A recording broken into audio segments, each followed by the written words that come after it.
And hello, it's Debra E. Johnson again. Welcome back to my channel. The theme is Tell of His Goodness. And I'm here today to talk about the book of Genesis and a very particular story of Joseph, where Joseph gets to give you a wonderful example of God and his goodness towards us.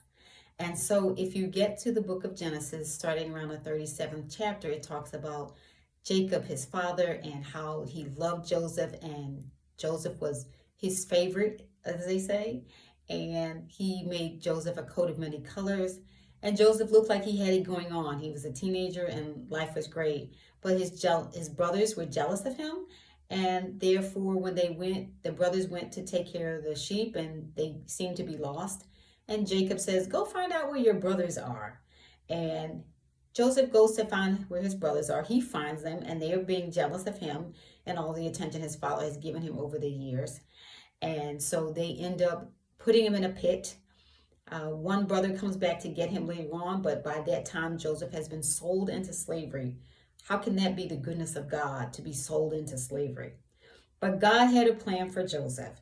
And so Joseph has to go. He goes into Egypt. He has a horrible time for the next decade or so of his life, where he is thrown into prison. He looks like he might actually get delivered at one point, but he doesn't. The baker and the butler forget about him. He tells of their dreams, and he says, when you get to the king, and these things come to pass, let me be remembered. Tell the king about me, that I might come out of this situation. But the man does not remember Joseph. And so Joseph still remains in prison after not doing anything wrong, after being upright in character, doing what he should have done all those years, but he's lost and stuck in prison. Finally, he gets delivered, and then he becomes second in the nation, in that country, to the Pharaoh. And God has lifted him up out of his dungeon, lifted him up out of his depression, lifted him up out of the bad things. I shouldn't say depression, because it doesn't talk about him being depressed, but out of his bad state. And he becomes second in the nation. And so you think, oh my goodness, God has taken him from such a bad state. But God used Joseph's life not only to take him out of that bad state, but to give him a place where he could have influence. His father and his brothers end up coming back because of a famine. And guess what? Joseph is at the top, and he's able to take care of them. He's not only able to take care of them, but he's able to take care of his entire family. I mean, the entire family of Jacob. And he saves them from the famine. And Joseph ends up saying, you know what? At the end of the situation of the story, if you read Genesis 37, you have to read all the way, actually through 50, to get the entire bulk of this story.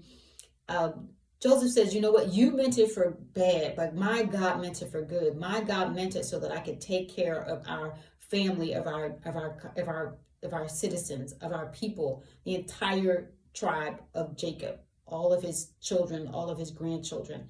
And so you see the goodness of God. God planned all of this before Joseph got there, before Joseph was born, before Jacob came along. No one knew that Jacob was going to be so in love with Joseph as he was. But God knew, and God planned the entire story and the entire system. And God used the life of Joseph to take care of Jacob.